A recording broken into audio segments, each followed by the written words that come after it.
Hi friends, welcome back our YouTube channel. ಎಲ್ಲರೂ ಹೇಗಿದ್ದೀರಾ? ನಮಸ್ಕಾರ ಎಲ್ಲರಿಗೂ.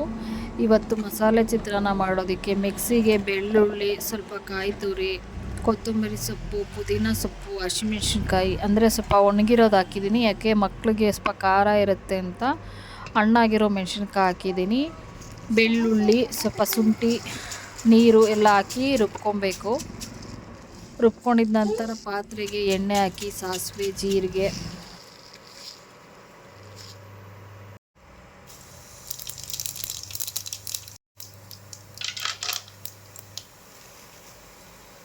ಶೇಂಗಾ ಬೀಜ ಅಂದರೆ ಕಡಲೆ ಬೀಜ, ಈರುಳ್ಳಿ ಎಲ್ಲ ಹಾಕಿ ಫ್ರೈ ಮಾಡಿ.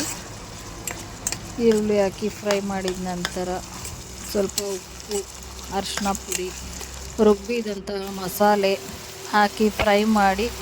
ಸ್ವಲ್ಪ ನೀರು ಹಾಕ್ಕೊಳ್ಳಿ. ಮಿಕ್ಸಿಲಿ ಏನು ರುಬ್ಬಿರ್ತೀವೋ ಅದು ಮಿಕ್ಸಿ ನೀರನ್ನ ಹಾಕ್ಕೊಂಡು ಸ್ವಲ್ಪ ನೀರು ಹಾಕ್ಕೊಂಡ್ರೆ ಚೆನ್ನಾಗಿರುತ್ತೆ. ನೀರು ಯಾಕೆ ಹಾಕೋದು ಅಂದರೆ ಚಿತ್ರಾನ್ನಕ್ಕೆ ನೀರು ಹಾಕಲ್ಲ ಅಂದರೆ ಇದು ಆಯಿಲ್ ಜಾಸ್ತಿ ಯೂಸ್ ಮಾಡಬಾರ್ದು, ತಿನ್ನಬಾರ್ದು ಆಯಿಲು ಅಂತ ಅಂದರೆ ಈ ಥರನೂ ಮಾಡ್ಬೋದು. ಟೇಸ್ಟ್ ಇರುತ್ತೆ. ನೀರು ಹಾಕೋದ್ರಿಂದ ಏನು ಟೇಸ್ಟ್ ಏನು ಹಾಳಾಗೋದಿಲ್ಲ, ಸೂಪರಾಗಿರುತ್ತೆ.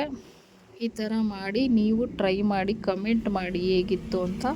ನಾನು ರೈಸೂ ಅಷ್ಟೇ ಪಾತ್ರದ ಸಪ್ರೇಟಾಗಿ ಮಾಡಿಕೊಂಡು ಅದು ಗಂಜಿ ಬಸಿದು ನಾನು ರೈಸ್ ಮಾಡ್ಕೊಳ್ಳೋದು. ಗೊಜ್ಜು ಆಗಿದ ನಂತರ ಸ್ವಲ್ಪ ನಿಂಬೆಹಣ್ಣು ರಸ ಹಾಕ್ಕೊತೀವಿ. ನಿಂಬೆಹಣ್ಣು ರಸ ಹಾಕ್ಕೊಂಡು ಅನ್ನ ಕಳಿಸ್ಕೊತೀವಿ. ಸಪ್ರೇಟ್ ಅನ್ನ ಮಾಡೋದ್ರಿಂದ ಗಂಜಿ ತಿನ್ನಬಾರ್ದು, ಸ್ವೀಟ್ ಗಂಜಿ ಅದು ನಂಗೆ ಇಷ್ಟ ಆಗೋದಿಲ್ಲ. ಅದಕ್ಕೇ ಮಾಡಿ ಗಂಜಿ ಸಪ್ರೇಟ್ ರೈಸ್ ಮಾಡಿ ಅನ್ನ ಬಸ್ತಿದ್ದೀನಿ. ಈಗ ನೋಡಿ ಗೊಜ್ಜು ರೆಡಿಯಾಗಿದೆ, ರೈಸ್ ರೆಡಿ, ಮಸಾಲೆ ಚಿತ್ರಾನ್ನ ಹೇಗಿದೆ ಟೇಸ್ಟ್ ಮಾಡೋಣ. ಮಕ್ಳಿಗಂತೂ ತುಂಬ ಚೆನ್ನಾಗಿರುತ್ತೆ, ತುಂಬ ಖಾರ ಇರಲ್ಲ, ಸೂಪರಾಗಿರುತ್ತೆ. ನೀವು ಮಾಡಿ, ಟ್ರೈ ಮಾಡಿ, ಕಮೆಂಟ್ ಮಾಡಿ ಹೇಗಿತ್ತು ಅಂತ. Thank you for watching my video. Bye friends.